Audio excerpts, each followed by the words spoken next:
The ice stretched endlessly across the frozen surface of Europa, white and cold and empty. Beneath it, 300 meters down, a different world existed. Commander Tae-sung Park stood in the observation deck of Station 1 and looked out at the water. The bioluminescent creatures drifted past the reinforced window like ghosts, their blue-green light creating patterns that had no meaning. He wondered if anything down there was alive in the way things were alive on Earth. Not that he had ever seen Earth. No one living in the colony had. The planet was just stories now, old memories that had been turned into legends and then into myths. Europa was home. The underground city had been built slowly over 300 years, piece by piece, with salvaged alien technology and human ingenuity. The colony now held 40,000 people. They had schools, farms that grew food in artificial light, water treatment centers, medical facilities, and everything else needed to survive under the ice. But it was not Earth. It could never be Earth. Park was 45 years old. He had been born in the colony, as had his parents and his grandparents before them. He was a military man by training and by choice. The colony had a small military force of about 5,000 soldiers and officers. Their purpose was to protect the colony from discovery. If the 5 great alliances found out that humans existed, Park believed they would come to destroy the colony immediately. Humanity was a threat to them, an unknown variable in a galaxy they had already divided among themselves. His communication device buzzed. It was Dr. Mi-sun Choi, the colony's chief scientist. She wanted to meet with him right away. Park left the observation deck and moved quickly through the corridors of Station 1. The walls were made of metal and concrete, and lights glowed softly overhead. People moved past him with purpose. Everyone in the colony had a job. Everyone had a reason to wake up each morning. Dr. Choi worked in the History and Archives department. This was a place where old Earth technology was studied and preserved. It was also a place where the colony's leadership tried to understand the world that humans had lost. Park had always respected her work. She was brilliant and careful, and she did not make decisions without thinking about the consequences. He found her in Laboratory 7, standing in front of a large screen that displayed lines of text. She looked excited and worried at the same time. This combination of emotions on her face told Park that something important had happened. "We found something, Doctor," Choi said without introduction. "An archive. It was sealed inside a bunker on what used to be called Japan. The team retrieved it 3 days ago. We have been working around the clock to access the data inside.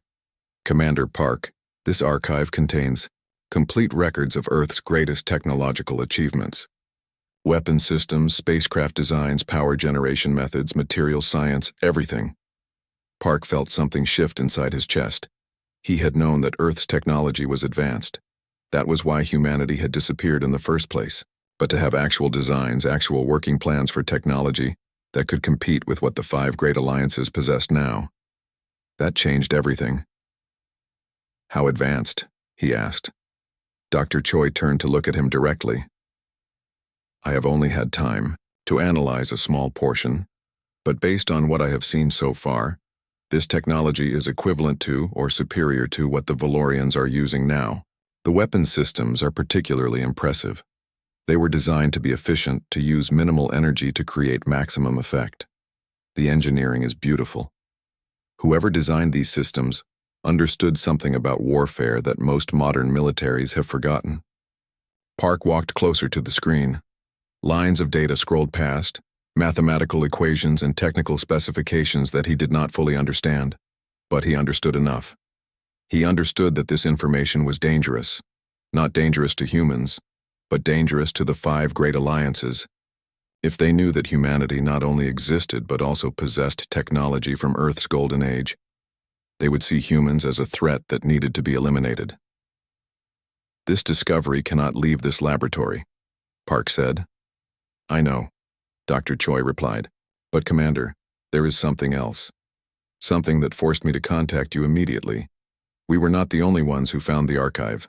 We detected unusual electromagnetic activity in the outer solar system this morning. A probe of some kind. It is not Valorian, not Kethrani, not any of the other major powers. It is small and old, and it appears to be damaged, but it transmitted a signal before we could intercept it. Just a brief pulse, but enough. If someone was listening, they know that something is here. Park felt the weight of 300 years of hiding fall on his shoulders all at once. The colony's greatest strength had always been its secrecy. No one knew they were here. They were a ghost story, a myth that no one took seriously. But now that changed. Someone knew. Someone was coming. He thought about Governor Kyung-ho Han, the political leader of the colony. Han was an old man, 68 years old, and he believed that survival meant staying hidden. Han had resisted every suggestion that humans should try to reclaim their place in the galaxy. He thought any attempt at expansion would lead to discovery and destruction. Park knew that the governor would be afraid. He would want to prepare for defense and pray that whoever had sent the probe would lose interest. But Park could not accept that plan anymore. Not with this archive. Not with the proof that humanity possessed technology that could change the balance of power in the galaxy. Keep this discovery secret for now, Park told Dr. Choi. Do not tell anyone except people you absolutely trust. I need to think about what comes next. And Dr. Choi, thank you for telling me. This changes everything. He left the laboratory and walked back through the corridors of Station 1. The soft glow of the lights seemed different now. Everything seemed different. The ice above, the water below, the metal walls around him. They were all still the same, but his understanding of what they meant had changed. The colony was not just a place of hiding anymore. It could be a place of power. It could be the beginning of something new. Or it could be the beginning of the end. Governor Kyung-ho Han sat in the council chamber and listened to Commander Park explain the situation. The governor was old, and his face showed every year of his life. He had been born in the colony like everyone else, but he carried the weight of his position like a heavy stone. Around the table sat the other members of the council, military advisors, engineers, scientists, and political leaders. All of them looked worried. So what you are telling me, Han said slowly, is that we have been discovered by some unknown probe. We have just found proof that Earth possessed technology superior to anything we currently have. And you want to use this moment to reveal ourselves to the galaxy. Am I understanding this correctly, Commander Park? I am saying that we have already been discovered, Governor, Park replied. The probe has sent a signal. It is only a matter of time before someone investigates. Our choice is not whether to hide or reveal ourselves. Our choice is whether to control how we reveal ourselves. This is madness, another council member said. His name was Min Seok-jung, and he was the head of colony security. We hide ourselves because the galaxy would destroy us. If we suddenly appear with advanced weapons, they will destroy us even faster. We should prepare for defense. We should move the colony deeper. We should do everything we can to stay hidden. Park had expected this argument. He stood and walked to the display screen. Dr. Choi had prepared a presentation showing the technical capabilities that Earth had possessed. The information was staggering. Earth weapons could track and destroy targets across millions of kilometers. Earth spacecraft could travel at speeds that would make modern alien ships seem like they were standing still. Earth computers could process information thousands of times faster than anything the 5 great alliances currently used. We are not weak, Park said. That is the point. We are not the species they think we are. We are not the lost humans of mythology. We are the descendants of a civilization that built wonders. And we have proof. Governor Han looked at the screen for a long time. His expression did not change. Finally, he spoke. Assume I believe you, Commander. Assume that this technology is real and that we can rebuild it. There is still one problem. It will take time. Months at least. Maybe years. We do not have years. We have days at most before whoever sent that probe comes looking for answers. This was the part of the plan that Park had not yet explained. He had prepared something, but he had wanted to present the evidence first. Now he had to commit. We do not need to wait, Park said. We need to show them what we have now. Not everything, but enough. We need to make contact with the Valorians. They already have a scientific delegation on Europa. They are already curious. We reveal ourselves to them as an ancient civilization that has been hiding. We show them samples of our technology. We make them believe that we are not a threat, but an opportunity. A civilization with valuable knowledge that wants to trade. Trade? Min Suk-Yung shook his head. Trade what exactly, Commander? We cannot give away Earth technology. That would be insane. We do not give it away, Park said. We sell access to it. We become a major power in the galaxy not through military force, but through economic power. The 5 great alliances all want advanced technology.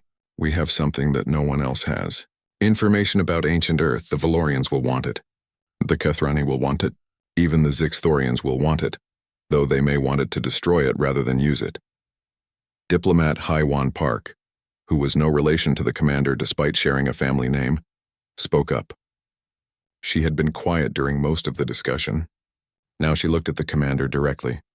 You are proposing that I make first contact with the Valorians, that I tell them that humans exist, that we have valuable technology, and that we want to negotiate. You understand what that means? There is no going back from that moment. The entire galaxy will know. Every power will begin moving to either ally with us or destroy us. Yes, Park said. I understand. That is why this has to be your decision, Haiwan. You have to choose to make this announcement. You have to believe in it. Because if you do, the Valorians will believe you too. You have spent 2 years building relationships with them. They trust you. They will trust the message. Haiwan stood up and walked to the window. Outside, beyond the walls of Station 1, the ice stretched endlessly. Beneath the ice, the water held ancient secrets. On the surface of Earth far away, cities that had been built by humans thousands of years ago were now nothing but ruins. If I do this, she said quietly, what happens to my daughter? What happens to all the children in this colony? Do they grow up in a world of peace or do they grow up in a war? Park did not have an answer to that question. No one in the room had an answer, but Governor Han stood, and when he stood, everyone paid attention. Haiwan, if you make this contact, you will be remembered as the person who brought humanity back to the galaxy, Han said. You will be remembered as the one who was brave enough to take the risk. Your daughter will grow up knowing that her mother did something that mattered. That is something. Haiwan turned back to look at Park and Han. She was younger than Park, maybe 35 years old, and she had always been brave. That was why Park had suggested her for this mission. I will make the contact, she said. But I will need support. I will need military presence nearby. If the Valorians decide to attack when they learn the truth, I do not want to die in my first meeting. Park nodded. Captain Jiwan Lee will lead a reconnaissance squadron. They will stay hidden but ready. If anything goes wrong, they will protect you. The council discussed the details for several more hours. They talked about what information to reveal and what to keep secret. They talked about trade terms and military preparations. They talked about what it would mean for humanity to step back onto the stage of galactic history after being gone for so long. When the meeting ended, Park walked with Haiwan to the communication center. This was the place where signals were sent out into space. The operators at the communication center were the only humans in the colony besides a handful of military leaders who knew about the contact plan. Are you ready for this? Park asked as they walked. No, Haiwan said honestly, but I know that if I do not do this, someone else will. And I think I might be the best choice to do it, so I will be ready anyway. They reached the communication center. The room was quiet. Operators sat at their stations monitoring signals from across the solar system. In a few moments, Haiwan would send a message to the Valorian delegation. That message would change everything. That message would tell the galaxy that humanity was awake. Haiwan sat down at the communication station. She looked at Park one more time. He gave her a slight nod. Then she began to type. The words appeared on the screen. To the Valorian Science Coalition. I am contacting you on behalf of a civilization that you thought was extinct. Humanity exists, we exist, and we have something to share with you. The reaction from the Valorian delegation came within 3 hours. They wanted to meet with Haiwan immediately. Park watched from the control room as she entered the conference room where the Valorians waited. The aliens were tall and thin, with blue skin that reflected light like water. They had been on Europa for 6 months studying the ice and the water beneath it, looking for ancient microbial life. They had no idea that they were about to learn that intelligent human life existed. Haiwan sat across from them and presented the evidence. She showed them fragments of Earth technology, old computer data, and historical records that had been preserved in the archive. She told them the truth. Humanity had been hiding on Europa for 300 years, waiting for the right moment to rejoin galactic civilization. She explained that humans possessed knowledge that could be valuable to the five great alliances. She proposed trade. She proposed partnership. The Valorians were shocked. They asked questions. They demanded proof. HFY answered everything carefully. She did not give them anything they could use to harm humanity, but she gave them enough to believe that what she was saying was true. By the end of the meeting, the Valorians had agreed to take her message to their leadership. But the secret did not stay secret for long. Within 2 days, every major power in the galaxy knew that humanity existed. Park watched the communication streams as news spread like fire across the solar system and beyond. The Kathrani sent a message demanding that humanity accept their protection. The Zixthorian Collective sent a message declaring humanity an abomination that needed to be destroyed. The Shardian Empire sent a message offering partnership. The merchant clans of Teloria sent a message offering trade, and they sent warships. The Valorians, the Kathrani, the Zixthorians, even some of the Shardian fleets, they all started moving toward Europa. Within a week, the human colony would be surrounded by military forces from every major power in the galaxy. Park moved immediately. He met with Dr. Hay-Il Park, the young scientist who was the head of the Engineering and Weapons Development Program. Hay-Il was only 32 years old, but she was a genius with quantum engineering. She had spent the last 5 years studying the Earth archive technology and understanding how it could be rebuilt with materials and power sources available to the colony. "How long?" Park asked her. "If I give you unlimited resources and unlimited personnel, how long until we can have a functional warship? Not a perfect warship, a working warship that can defend the colony." Hay-Il looked at the weapon specifications displayed on her screen. 3 months, maybe 4. "We have the designs. We have the materials. We have the power to build them. But Commander, building a warship is not just about engineering. It is about coordination. We would have to involve thousands of people. Thousands of people would have to know what we are building and what we plan to use it for. Then we tell them," Park said. "We call a general meeting. We tell everyone in the colony what we are doing. We tell them that we are preparing for war if it becomes necessary. We tell them that their lives are no longer hidden and that we need to be ready." For the first time in 300 years, the entire human colony gathered in the Great Hall. It was a vast underground chamber that had been designed long ago to hold public assemblies. 40,000 people filled the space. Children sat with their parents. Old people who had lived their entire lives thinking that humanity might never reclaim its place in the galaxy sat and listened as Park explained what was happening. He told them about the archive. He told them about the probe. He told them about HFY's contact with the Valorians. He told them that the galaxy now knew that humanity existed. He told them about the warships that were coming.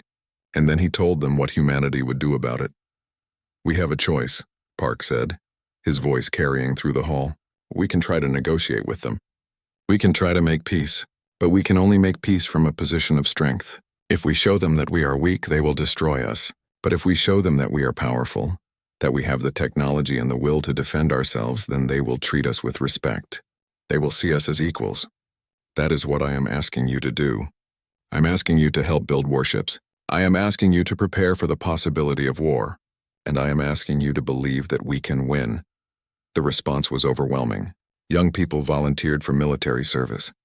Engineers offered to work triple shifts. Scientists came forward to help with weapons development. The colony transformed from a place of hiding into a place of purpose. For the first time in 300 years, humans were preparing for war not out of fear but out of hope. The work began immediately.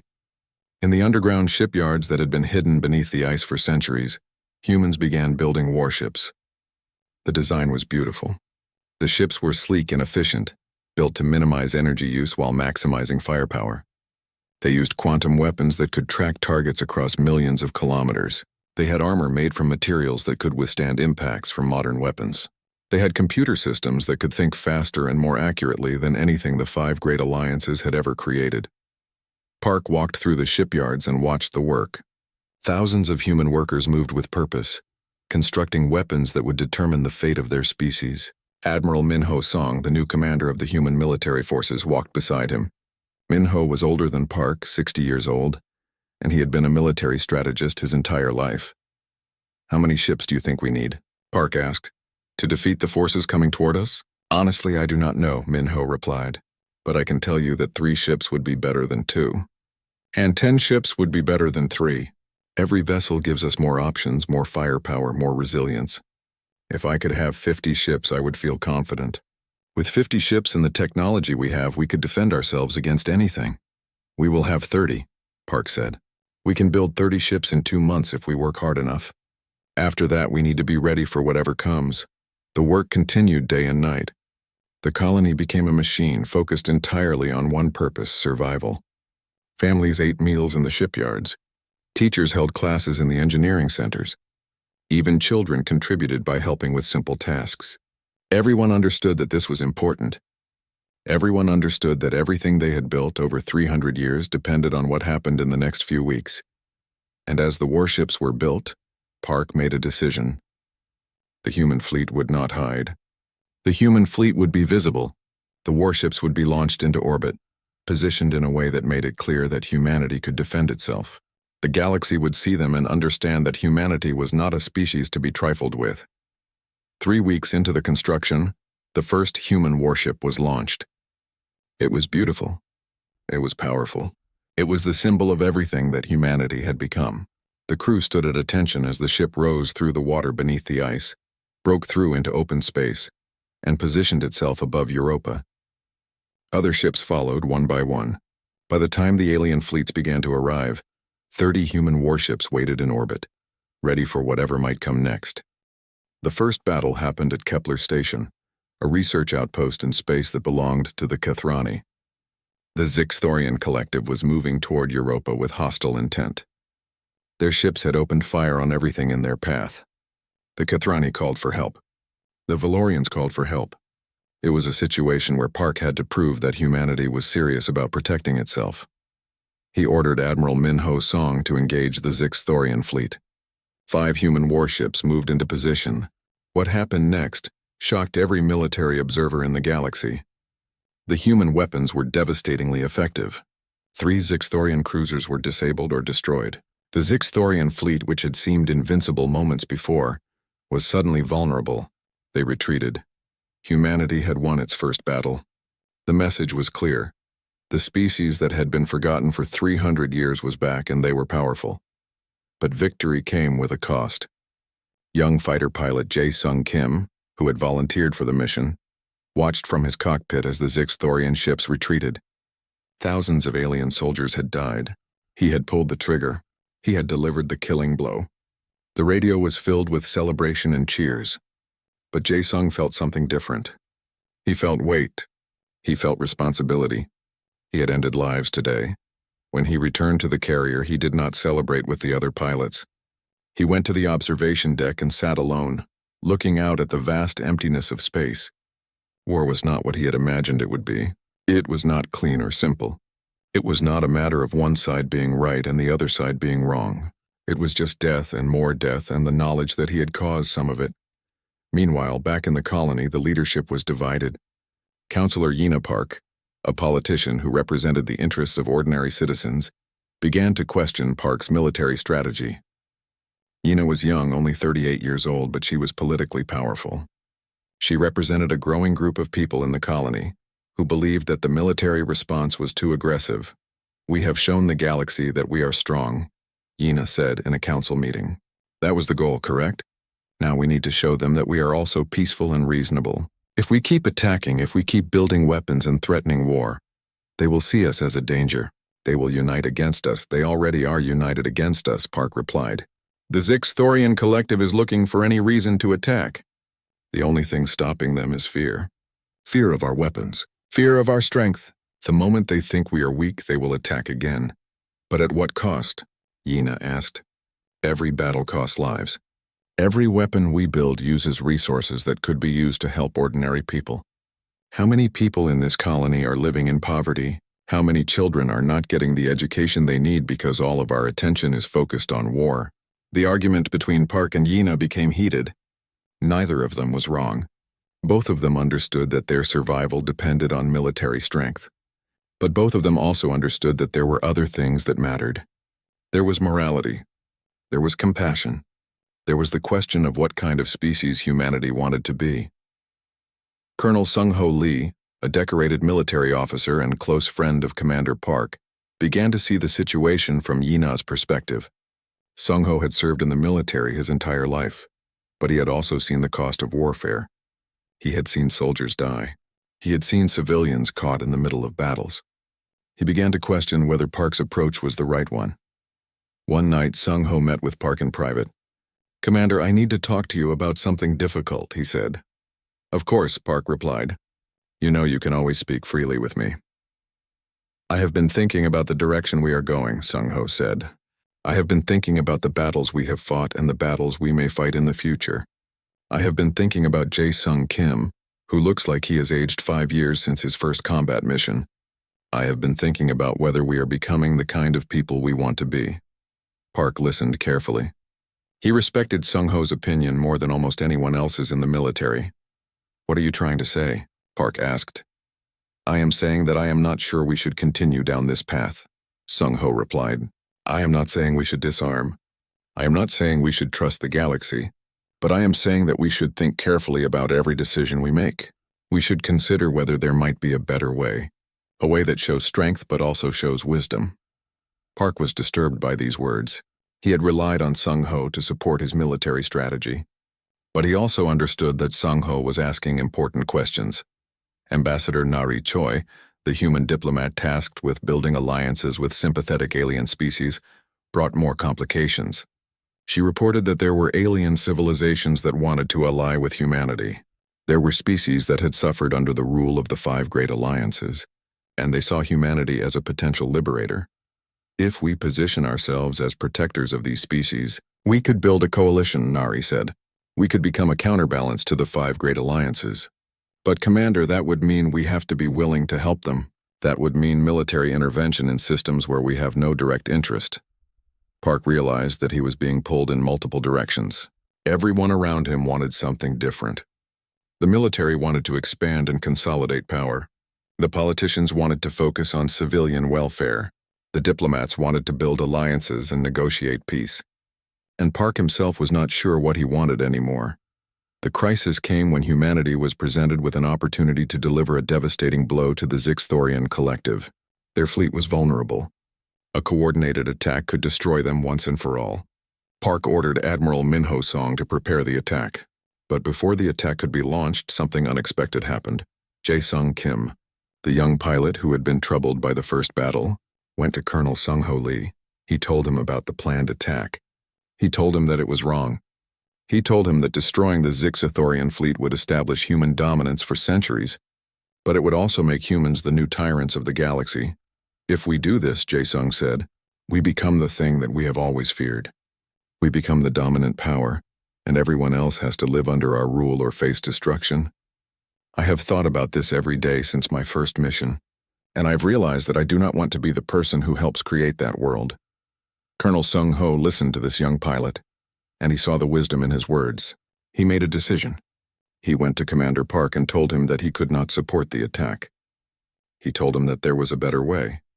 Park realized that his entire command structure was beginning to fracture. The people he trusted most were beginning to doubt the path he had chosen. In that moment, standing in the command center with the fate of the galaxy in his hands, Commander Tae-sung Park had to make a choice. He could order the attack and establish human dominance forever.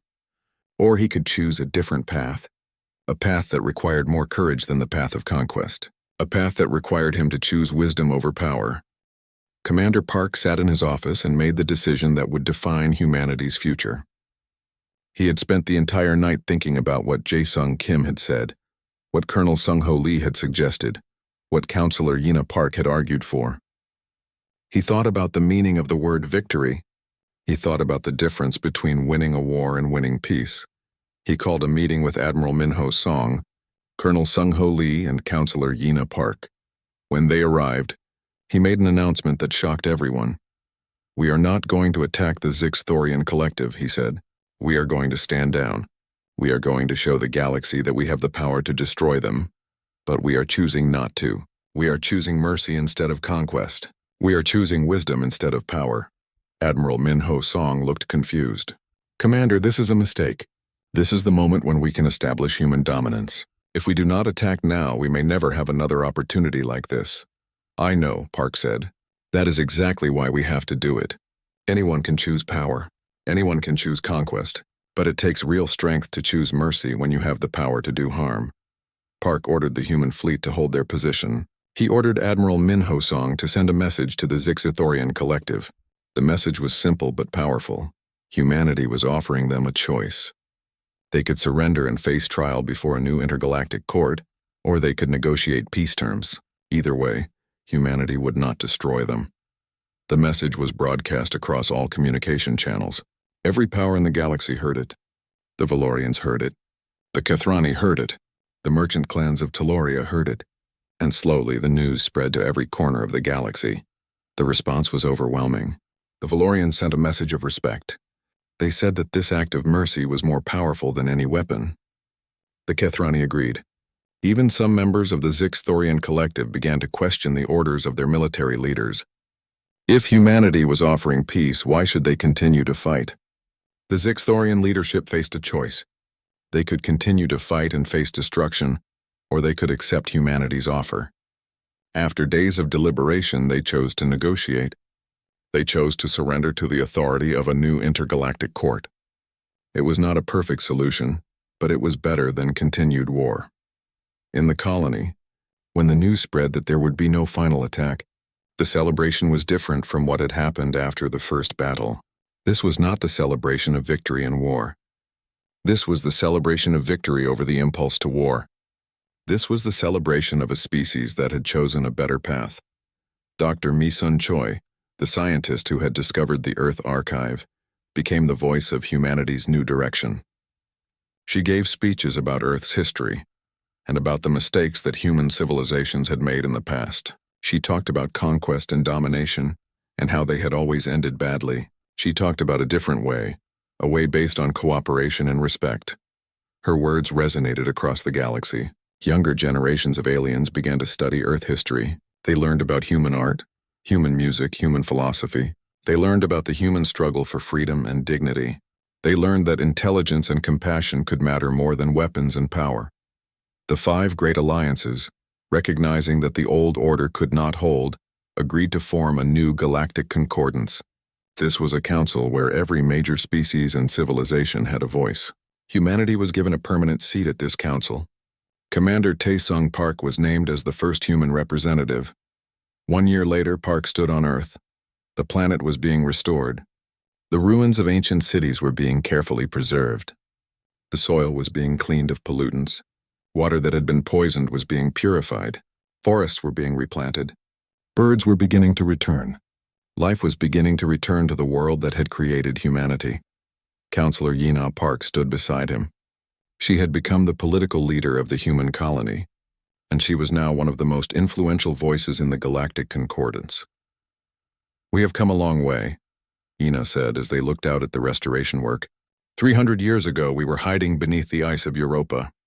Now we are the bridge between old civilizations and new possibilities. We are the proof that a species can choose wisdom over power. "We returned not to conquer," Park replied. "We returned to prove that intelligence, compassion, and wisdom matter more than weapons. We returned to show the galaxy that there is a better way." As they spoke, ships of many different species landed on Earth in peace. Valorians and Kathrani, Shardians and Taliorians, even members of the Zixithorian collective who had chosen to accept the new order. They came to Earth to learn, to trade, to build relationships with the civilization that had once been a myth and had chosen to become something better. Jae-sung Kim, the young pilot, had left the military and become a teacher. He taught alien students about human history and human values. He taught them about the struggle humanity had faced and the choice humanity had made. He taught them that strength was not just about weapons, but about the courage to do what was right, even when what was easy was available. Admiral Min Ho-song, who had thought that military dominance was the only path to security, had come to understand that it was not. He became an advisor to the Galactic Concordance on matters of defense and security. He worked to create a system where all species could feel safe without any one species dominating the others. The human colony on Europa was no longer a place of hiding.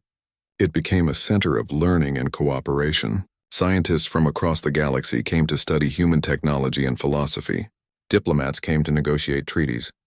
Traders came to buy and sell goods. The colony became a symbol of human hope and human wisdom. Years passed. A generation of young people grew up in a galaxy where humans were not a forgotten myth but a living reality. They grew up knowing that their ancestors had faced a choice. They could have chosen power and conquest, but instead they had chosen wisdom and peace. That choice had changed everything. And on Earth, beneath the stars, humanity began to rebuild. Not to reclaim what had been lost, but to create something new. A civilization that had learned the hard way that violence and domination were not paths to happiness. A civilization that had learned that the most powerful thing a species could do was to choose compassion when they had the power to choose conquest. Mankind was a forgotten myth to the galaxy. Until humanity took the field. And when humanity took the field, they showed the galaxy something it had never seen before. The courage to do what was right instead of what was easy. That was the victory that changed everything. That was the victory that would be remembered forever.